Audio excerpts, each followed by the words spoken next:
What is up, my friend? Hey, welcome to the Grow Your Video Business show. This is the show for videographers and studio owners who want to learn how to get paid what they're worth, run a smarter business, and live a better life. My name is Ryan Coral, and I am from Studio Sherpas, and I am your host. Hey, today's episode is all about growing your video business. Do you see what we did there? Not like team size, but being more efficient. Working smarter, not harder. Building a business that supports the life that you want. That's when I talk about growing a video business, that's what I'm talking about. I mean, cool if you have a huge team, cool if you're doing, 6-figure, 7-figure budgets, but not cool if you're hustling, grinding, working endlessly. There's no end in sight. Relationships around you are being destroyed because you're so focused and working so hard to get on top of your business, working so hard inside of your business, not finding the time and not able to work on your business, on the things that can help you be more efficient and that can help you make more money per job, not necessarily just have your clients write bigger checks, but what does it take and what does it mean to be more efficient so that you make more money on each job, even if it isn't a 6-figure job? Huge thing that we talk about today. And then also we talk about embracing this idea that you are more than just a freelancer. There, I said it. I love this thought, and I am a firm believer that even the little things that we tell ourselves become the truths that we live by, for better or for worse. And those things can actually create some limiting beliefs that stunt our growth as business owners and as human beings. What you're going to walk away with today, I think you're going to be inspired to press into community. And when I say community, I mean a video community, a community of other business owners that are really focused on growing their video business, and the belief that you are more than what you think that you are, and you've got what it takes to build a business that works for you. And since we're talking about community so much today, I want to extend an invitation to you to join our free Facebook group called Grow Your Video Business. And you can do that if you go onto Facebook. You can just type in the little search there, Grow Your Video Business, and click, hey, join this group. And there's a couple of real simple questions that you need to answer before you get into the group. Or you can just go to studiosherpas.com/Facebook, and it'll take you right to that page. It's like the magic of redirection, the magic of the internet and the World Wide Web and all of those things. So, all right, let's go. If there was one thing that could have ended my business 17 years ago, it would be because of the numbers. I hate accounting, taxes, W-9s, W-2s, WD-40s, spreadsheets, all of that stuff. And I hate it mostly because I'm afraid of it. I'm just not great with numbers. If this sounds familiar, or if you're so new in your business that it's not even on your radar yet, you need Core Group. Core Group can help you create financial systems and tax strategies that you need so you can grow profitably, and they've been doing this for over 20 years. They become an extension of your team so that you can stay in your lane of expertise and then lean on them to help guide you along the way. For me, having a team of experts in my corner to help keep track of our books and just to make sure that we're budgeting for taxes appropriately, to have an actual strategy for our taxes and our accounting is priceless. And it allows me to sleep easier at night, knowing that I don't have to be an expert in that arena. If you want to avoid surprises in your video business, and you want experienced help building a plan for the future that you want, both professionally and personally, head over to studiosherpas.com/core for more information. And when you're ready to set up a free consult with them, make sure to mention Studio Sherpas for a special discount too. Got your back. Get more out of your accountant. Go to studiosherpas.com/core. What's up, friends? Hey, welcome to this episode. Today, I've got Mark Pasternack with me. He's a corporate filmmaker with over a decade of work where he's worked with hundreds of brands from Fortune 500 to small businesses, telling the stories with the result of increased awareness, engagement, and communication. Mark, welcome to the show. Thanks for having me. How's it going? It's going well, man. It's going really well. Found out that Despite all Mark and I the are snowstorms, neighbors. Yeah, despite all What'd the you what? say? Oh man, I'm just like, I'm the perfect interrupter. Do you know that cow joke? Knock knock. Who's there interrupting cow? I'm the interrupting cow yeah, right now. My kids are on that joke right now a lot. Except one of my kids can't get it right. That's even better. They just wait, and then yeah, You're like, oh dang it, let's try that again. That's awesome, Mark. What's your day-to-day look like? Oh man, my day to day, it is man, it's a great question. So I've got kind of like, just to give you some a backstory on me, or just like some context. So I've got 3 kids. We've got another on the way Oh in baby, March. let's go. Oh yeah. Oh yeah. So we're busy on the home front. I I'm a corporate filmmaker, so I do a lot of client work on that end, and then I also have another startup called the Video Community. And then my wife also runs her own business and stays home with our kids. So it's a lot of communication every day and every week, I would say. Like, we're very scheduled. Mm. What every day looks like is a little bit different, but I could say like every week we've got a rhythm. So like Monday, I don't book anything on Mondays.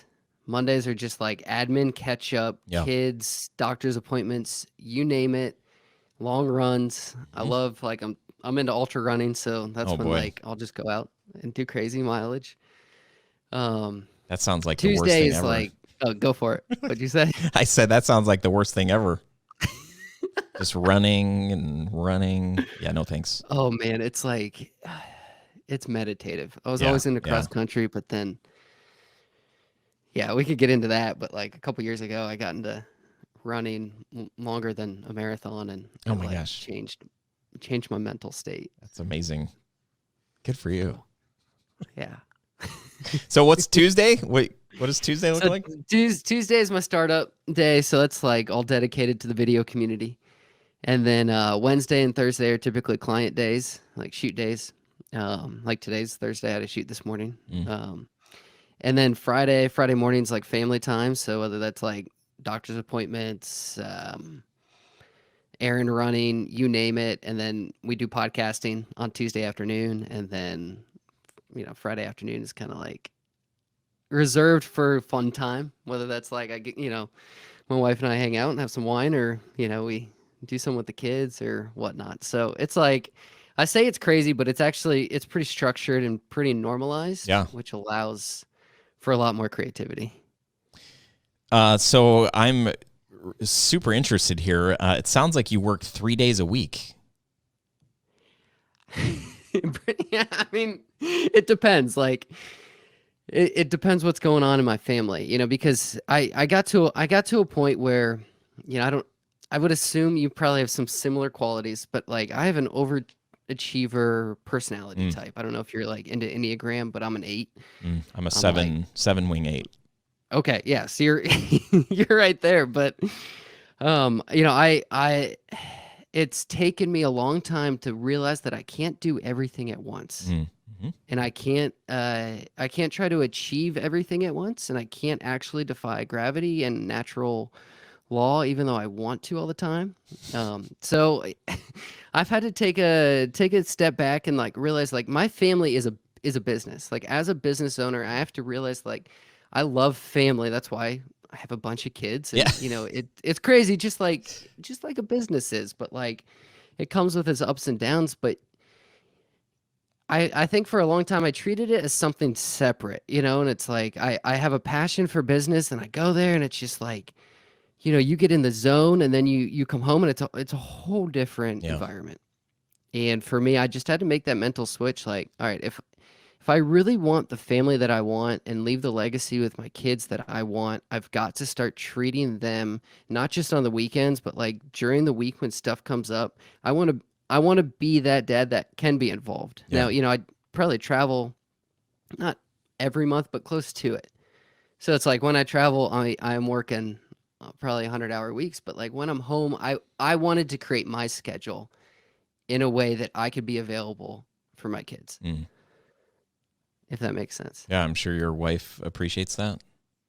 Yeah. I mean, and she's got to work too, you know. Yeah. So she's got a wedding photography business that we do together, but she's really the one that heads that up. Hmm. And so, it's I think it's a unique philosophy. It's been hard to discover because a lot of these conversations we've kind of just had to make up as we go. But we decided a couple years ago, like activities that we do for our business have the same weight as activities that we do at home. So like whether that's grocery shopping or editing photos and sending out final delivery, all of it has an importance because everything's got to work together Mm. when you've got 3 kids and you want a thriving marriage and a thriving life and not just survival mode all the time. Yeah. What was it? What was the point at which you made that a priority? Because I feel like a lot of times you start a business and it's just kind of like a snowball effect. You get busier and busier and busier and busier because you're not charging enough and your work is good, right? And people are like, "Ooh, I want to take advantage of this while we can." And then you get slammed, and I think this is the story for a lot of people. You get slammed, and then it's like, "Oh shoot, I've been neglecting, other parts of my quote unquote business, which could be my family, myself, my personal time, your rhythms that if you had healthy rhythms before might be challenged at this point." So what have you figured that out? Yeah, absolutely. So the first, let's say, like first 5 years out of college, I ran a video production company down in Nashville, Tennessee, and then we opened up a second office in Columbus, where I'm originally from. C-bus. Um, yeah, exactly. OH to the Michigan man. Yes, yes. But like People are listening, they're like, what are these guys like, talking about? come on. It's the Michigan But Ohio that's the one to do. State rivalry happening here, and so far I'm losing real badly. I'm embarrassed. Yeah, but so like, the lesson really came from I graduated college 3 weeks after I got married. One day after we got married, we moved to Nashville. My wife didn't have a job, and I was like, well, I'm going to start an artist development company. So it's just like, well, yeah, let's go for it. Why not? Um, and that artist development company then turned into a video production company. And then we got pregnant, and she wanted to move back home. And so it was like for the next 3 years, it was this like grow, grow, grow in every single area of my life. Mm. It was that like really that Enneagram 8 coming out of me is like, I can do everything. Yeah, I right. don't care where we live. I can travel. And it's like, I got really burnt out after 3 or 4 years. Mhm. And it's like, there was a lot of growth in the business. There was a lot of employees. There was a lot of clients, but it got to that point where there was way too much going on that almost like everything fell apart almost all at the same time because my energy wasn't focused on anything. It was all just focused on growing everything, Right. which leads to a lot of lack of clarity. Yes. Yeah. I So I concur. think like, there's a lot that I can go kind of dive into there.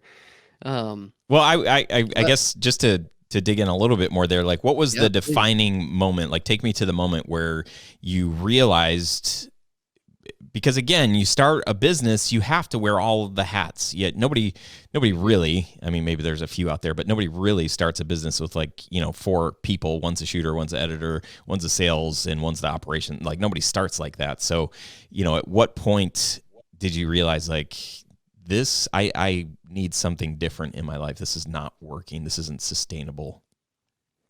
Yeah, man, I probably realized that point like a year and a half too late. So that was like, that point was on my birthday about like 3.5 years ago. It was like, I could tell you exactly where I was. Yeah. Like every birthday I go on a really long run, And like, it's just what clears my brain. Like Yeah. that's the gift that I ask for. Now with kids, it's like my own time. Yeah. But I was really stressed, really burnt out, really overworked. Because I with the agency lifestyle, and I was so young. Like I was trying to start a business, have a family, start a family. Yeah. And just kind of give you context, like I got to deal with Kroger to start off my business. And they were like, "Hey, can you do 3 videos a month for 12 months on a retainer?" And I was like, "Hell yeah." Yeah. Like, I don't know what a retainer is, but absolutely. Like I don't know what I was doing. And so that kind of started the like, oh wow, I can make some good money doing video production. And I started taking on part-time employees and then 1 or 2 full-time employees, then moved to Columbus. And at that point, I think in the business, my overhead started to get so big because I'd have a lot of employees in 2 different spaces that like all I could think about because of a lack of clarity and like what I actually wanted to focus on was, well, how do I grow to keep the money coming in? Yeah. Rather than how do I grow to keep my sanity and to keep thriving Yeah. and not just to survive and cover payroll. Yeah. And so there was probably a year we lost like a really big client that made up like 30% of our business. Yeah. And we tried to adapt, and then we had like 2 employees, 1 contractor in cahoots, and they just left no notice Oh gosh. and took All some of them? clients from us. Oh. Yeah. So that was like almost half our team at that point. Jeez. So I say all these things because feeling like, real great about yourself. I wish. Yeah. What'd you say? I said you're feeling at this point. You're feeling real great about yourself. Oh yeah, really. Gosh. Great, Oh man. Meanwhile, I got like 2 kids at home who are screaming and colicky and like, I know all the parents out there, they'll get it, but like parenting is a up and down cycle. So for me, it was like, I was just going through, I was going through the crap and didn't really have a clear focus of where I was going or what I need to focus on in my video business to make it sustainable. I just followed all the business gurus about like, oh, well, you just got to work all of these long hours. You've got to put in your time. You name it. And it's there. And it's not that those are bad. Sure. But when they're understood out of context, they can really hurt. Yep. Yeah, one thing, you look at like Steve Jobs or Bill Gates. I think Bill Gates is quoted as saying like he did not take a vacation from the time he started Microsoft until he was like in his 30s. So like the entire time he was in his 20s, all he did was work. Steve Jobs, very similar. Jeff Bezos had a very healthy or has a very healthy, like, he works, I don't know, it's like 10 to 4 or 11 to, it's like, wow. Quite a big difference there. I mean, yeah, his marriage got jacked up or whatever, so who knows what's going on there. But as far as like, having a healthy rhythm of like, treating your business not like your life, I mean, that is, to me, I'm like, that's what I would love to aspire to. I love that idea. I think even the name of this show can be misconceived as like, grow your video business, right? But when I'm talking about growing your video business, it's really what you're saying. It's like grow in your processes so you can become efficient. Yes. Grow in your knowledge so you're working smarter, not harder. Sure, yes, you can grow your team in numbers. You can grow the amount of clients that you have, and sometimes that's good, but sometimes, like you're saying, you must grow in order to make payroll, in order to pay your expenses, and I've been there too, and that's a crappy place to be where you don't have the foundation to support a business that's really sustainable. It's like you're bleeding cash every month, and you're having to book another big client. So when I say grow your video business, come hang out on this podcast, buy our courses, join our community. It's not to say like the idea is growing bigger, because that's what I thought. I thought for the same thing. I've read all the same books probably as you, and just felt like, this is what you do. Like you work by yourself, then you hire your first employee, then you can get more confidence, then you hire your second employee, and then you just keep hiring them. You get a bigger space, and at some point, it doesn't make sense to keep growing your team, at least the way that I was growing it, because all we were doing was adding another filmmaker and editor to relieve some of the duties of our current filmmaker and editor. And then our project manager was like, wow, we're taking on like double the projects now because we have another team.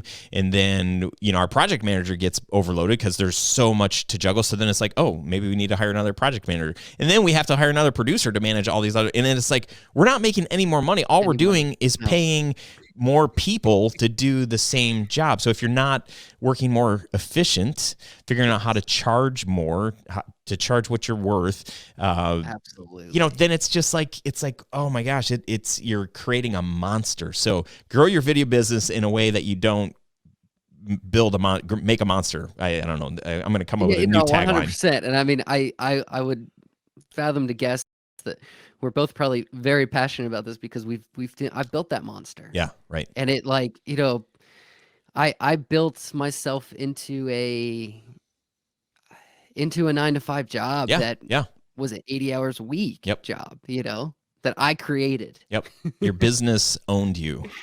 And that is like, yes, like that's why I'm so passionate now about like systems and processes in all parts of your life. And, it's like, there are examples like what you said of people they didn't take vacation in their 20s, or they had a really well-balanced life, and there's not one right way, right. But it is about like figuring out what is the way for you that's going to make you the most happy with what you're doing. Yeah. And for some people that is, and like I had kids early. I'm only 30. So it's like, I don't know a lot of other people who have a lot of kids that young, and there's a lot of good to it, and there's a lot of difficulty with that, but it's like, that's just the way that I chose to do it. And so now, for my life, I'm trying, essentially like working 3 full days a week. Yeah. And then, yes, like other times and at nights and weekends, but it's like, how do I create systems and processes around my own business so it keeps growing, and in my marriage and my family life and like everything that we do, so that it is easier to grow and there aren't really as many growing pains when you do grow. Yeah, that's good. I'm all about growing. Like, don't get me wrong. I'm all about it. It's just the right type of growth. Right. Yeah, it's kind of like, being able to identify what is it that you want. Do you want to manage people? Because if you're not going to manage them, then somebody else has to. So do you want to manage the person that manages all the people? How many people do you want to manage? Like, you got to start thinking about those things, because growing might not, like for me, I don't want to manage a lot of people. Like, I just want to manage myself, really. I don't, I want people to take care of themselves, and obviously I have a team, but I want them to take care of our clients, and I don't want to have to, go behind them. And I think one of my best hires was hiring an operations person that could manage the people, so I could just, I would second that. That was like the best hire I ever did. Yeah. It's like, cool, we've got a bad guy working for us now. I don't have to be the bad guy anymore. Yes. Yeah. Exactly. Yeah. That was, yes to that. I would say Grant, who's our main editor, shooter for us, he is, I think now he's 31, but he has 6 kids. So that's awesome. He's got you beat. Great. I mean, I think I'm good with 4. Oh my gosh, dude. Talk to me in 2 years, but I think unbelievable. What would you say for you, outside of having an operations person, and for me, just to explain like what that is for us and for our team, this person, Tyler is his name, he goes through, like, if we're going to hire a new employee, if we're going to fire an employee, if we're going to, apply a new process team-wide, if the team needs to know about something, accounting, taxes, making sure, our credit card's being paid, approving big purchases. That used to be me, right? I used to, I was the boss. I was the one that owned the company, so I had to answer all of the big questions. And I don't do that stuff anymore. So, like I'm talking about, like, good cop, bad cop. I don't have to be the bad cop anymore. So I can kind of be the cheerleader, and people will ask me like, oh, what should I'll be like, I don't know. Like, I guess you should ask Tyler, because he's the operations. He's the one that's gonna, he lays the law. I just, I'm just here. I'm just here part-time, guys. Yeah. I don't actually make any decisions anymore. I gotta talk to Tyler. People will come up to me and be Man, like, yeah, "Oh, I'll go oh yeah, ask go Tyler." for it. What'd you say? Oh, I just said that people will come up to me and like about to ask a question, and they'll be like, I'll go ask Tyler."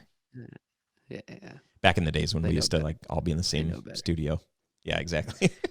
Yeah, man, but like back to your question of like what else would be important, you know? And I I think it's your niche as a company. Like whether you're a one-man band or, you know, a big agency, is like who do you serve and why do you serve them? Mhm. That's one question I think that just got us into a lot of trouble because we were Yeah, trying to be everything to everyone. right. And any deal that we could close, we would close, even if it didn't suit us well. Yeah. You know, and that would just cause for a lot more headaches, and our time and our mental energy would just go to these like really poorly set up projects. I was going to say bad clients, but I don't even think they'd be bad clients if we knew Yeah. how to serve them Right. correctly. You Right. know, like there definitely are bad clients, but like, you know, whereas now, like I've been out on my own as a corporate filmmaker for 3.5 years, and like I've got a niche. Yeah. All I do is like sales enablement videos. So it's not commercials, you know, it's more recruitment videos, brand Mhm. videos, a lot of case studies. Anything that moves really in the B2B space, Yeah. like that moves your prospects from one stage to another. Mhm. And I maybe have 6 clients this year, and that's you know, I maybe could take on 2 or 3 more, but it's like that's my niche. Yeah. And that is like you know, it's a lot of revenue and it's spread evenly across 6 clients. Mhm. So it's like for me that's where I want to play. Whereas like I remember 1 year in my agency, we hired 2 Oh my development gosh. Wow. people. Okay. And Jeez. we went from like 14 clients to 112 clients in 1 year. Oh my gosh, dude. And it's like, oh man, that's awesome. People are like, dude, that's That's sweet. scaring me. It's giving me heart palpitations right now. And it yeah, it was the most stressful year. And you know, I think like the next year we were down to 32 clients. And at like you'd be like, well, why? What happened? What happened? Well, like we sold projects for like $1,000 to $3,000. So like something you mentioned earlier, like we didn't charge nearly enough, and they were just headaches. Yeah. They were Yeah. just like such I don't even say problem clients because like I don't know something you know I'm really big on is taking ownership Yeah. and That's good. taking ownership of especially the times that you fail and owning that so Yeah. that you can get better at it. And it's like for us we just didn't know how to serve them. You know, we Mhm. were underpricing them, and then like it wasn't the niche Yeah. that we should have been in. Right. Yeah. So they really shouldn't even become clients, right? I mean, that's part of the No, vetting process. So I think exactly. in sales for us, like we're normally like, oh yeah, we've got an opportunity. Like how do we win it? Versus how do we figure out if this is a good fit for them and for us, right? So I love that 100%. concept of taking ownership and you know that's a lot of the verbiage that we use. It's like how to not get bad fit clients or crappy clients or whatever, and a lot of it comes down to like, well, you're doing it to yourself. You know, you're not It, pricing yourself right. You're not asking the right questions when you're on an initial call. You don't have a focused niche, so you can't. It's harder to say no. It's harder for you to say no, and it's harder for them to say no. They're like, oh, video, that's what we need. Versus like, hey, our specialty is this. If that's what you need, we can nail it. Instead of like, hey, whatever you need, we can figure it out. Right? That's a completely different mindset. And of course, you're gonna have a lot more chances to mess it up or miss expectations from a client if you're just serving everybody versus having a very special niche, a very special like here's what we do this awesomely. You know, it's just a lot harder to confuse that. Exactly. And, you know, if we are truly the video experts and not just a service provider, then it's on us Yeah, to run that client experience. yeah. It's on us to take the client through a very clear process and to tell them what's next, Hmm. you know, and if they get offline, it's our duty to get them back online. Yeah, And we shouldn't be scared to do that. yeah. You know, but I think like that's one of my favorite things just talking to other filmmakers, especially ones in early on when, they're just starting out and getting them in that mindset of like, there's no excuse. The only Yeah. excuse, like you are your biggest excuse. Like if you want to complain about a client, it's Yeah. your fault Right. because you didn't set the right expectation, or, But you're the one that decided that you signed them. Mhm. And yeah, but what about this? Like they're jerks. They're this. Sure, they could be. Yeah. Yeah. But like we have ownership of our lives. Mhm. And like I think you ask again, like going back to like at what point did you caused you to like create systems and processes and do that? It's like I think I got to a point in my own business is like, man, I'm not taking ownership Yeah. of my Right. business. I'm Right. not taking ownership of my life. I'm not taking ownership of my marriage, and it's like that that's on me. Yeah. That's on nobody else. So like if you're unhappy or if your business isn't growing the way that you want it to grow, like the best step you can take is just take ownership and reflect, really try to dig deep inward and be Mhm. like, what is it that I don't like about this? Like one thing that helped me out, I'll remember it is like I made a list of like everything that I hated about my agency when I shut it down. Oh, Like, okay. Yeah. Not what just. did I Yeah. hate about this? And then like, what did I love? And unfortunately, like the hate list was a lot longer, and it's Yeah. not a gratitude list. This, it's like there's always Right. something more Right. to be. This is different. This is very different, but it's like I realized that I set up my business in a way that just was a lot more things I didn't like to do than the things that I really enjoyed. Yeah. And like that's on me. And then taking that accountability and focusing your time more on the things that you really love and your passion, because then your energy is just it's just gonna skyrocket. Mhm. I love that. That's really good. Yeah. I'm just reflecting and thinking about as we try to figure out like how to expand our network and find more clients that fit our niche and whatever. When I started podcasting, I think I can't remember if I started my video production podcast before the Studio Sherpas podcast or which one came first, but they were like right next to each other. I had started one and then shortly thereafter I started the other. But for me, it was an opportunity to really go deep with the kind of people that I wanted to work with.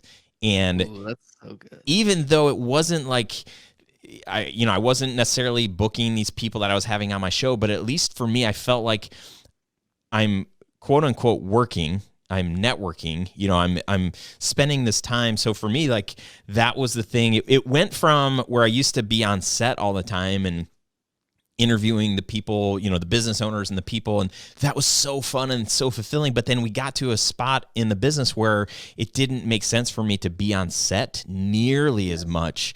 And so like for me, I'm like, man, the thing I loved so much what we did is, I like getting cool shots and like, but making people feel comfortable on set and all, like that's really fun for me. But I just love sitting across from somebody and like pulling out their story, and I'm not doing that anymore. So for me to start the podcast was like, it was that gift back again.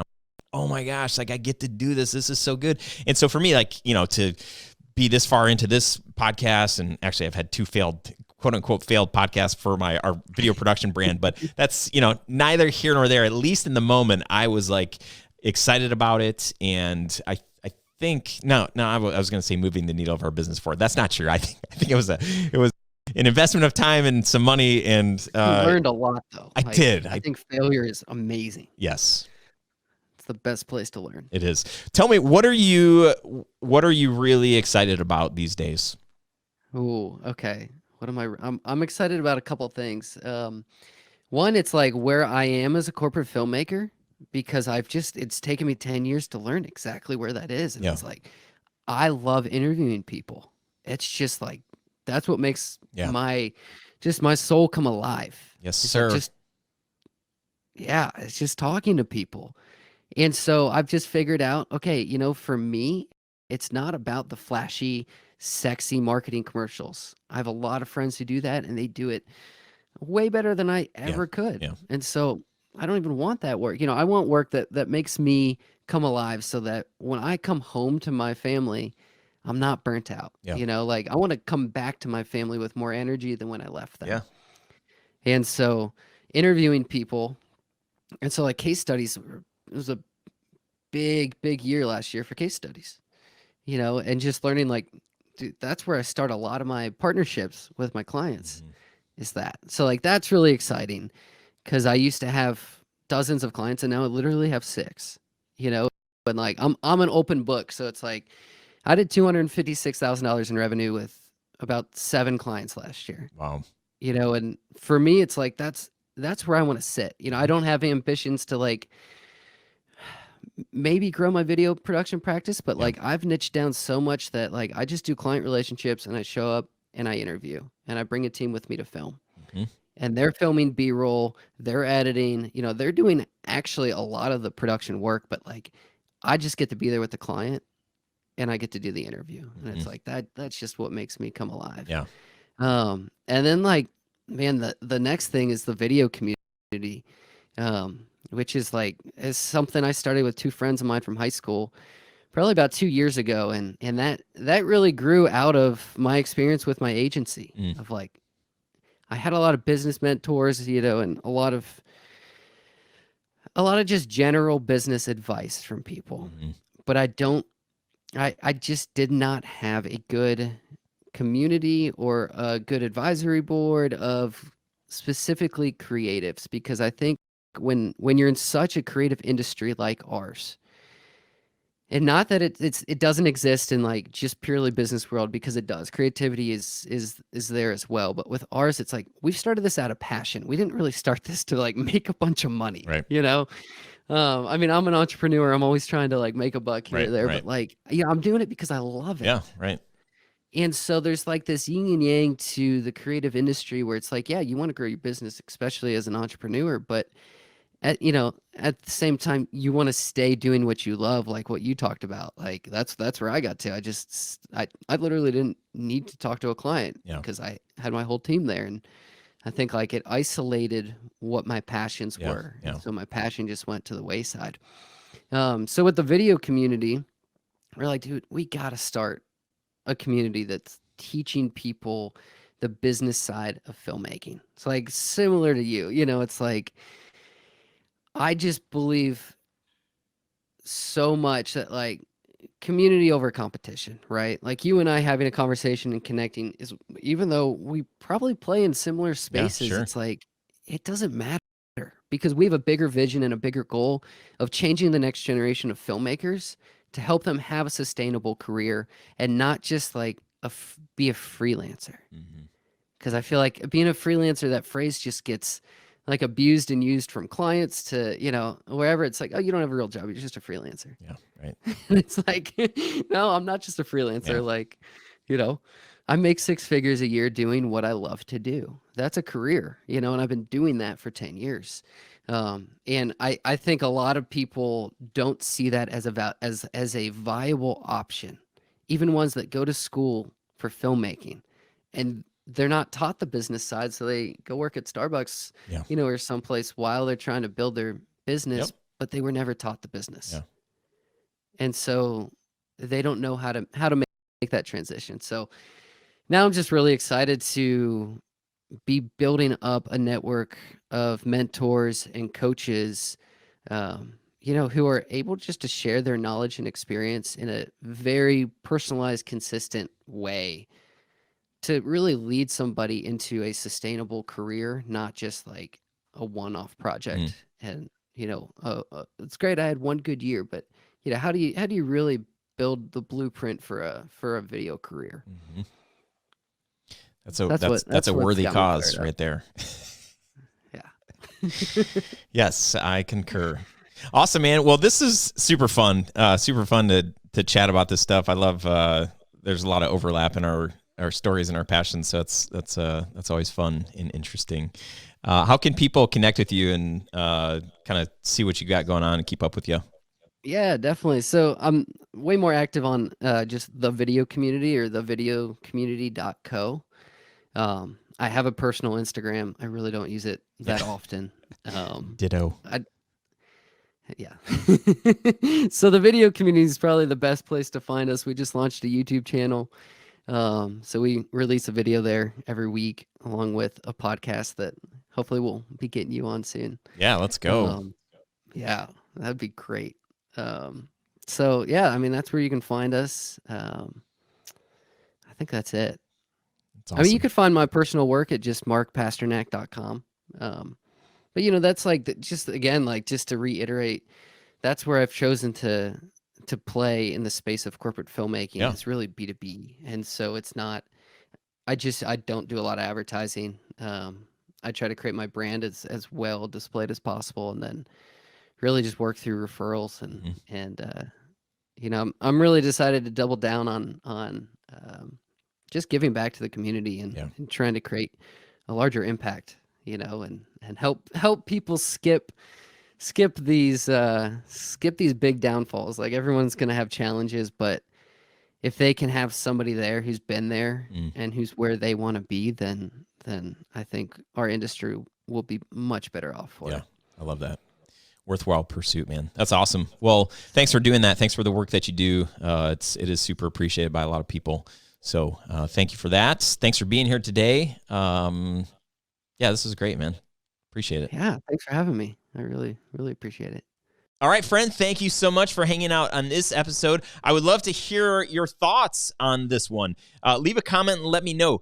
Do you consider yourself more than just a freelancer? And if so, what was the thing that helped you come to that realization? And if you're not there yet, do you think it might be helping or hurting the way that you think about yourself in the business that you're trying to build? If you're looking to avoid one of the biggest mistakes that we make in the sales process when talking with new clients, then you need to check out our free workshop that will help you stop leaving money on the table and give you more confidence during sales calls, which will lead to more bookings and at the kind of budgets that you're looking for. You can get access to this workshop by going to this link here. Write this down, studiosherpas.com/budget. I'm going to help you get your client's budget, and you're going to feel more confident. You're going to go into the whole quoting process with much more information. You're not going to leave money on the table.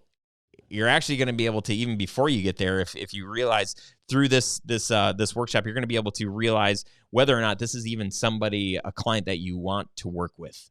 So go get access to that workshop. It's studiosherpas.com/budget. It's totally redone. I reworked this workshop.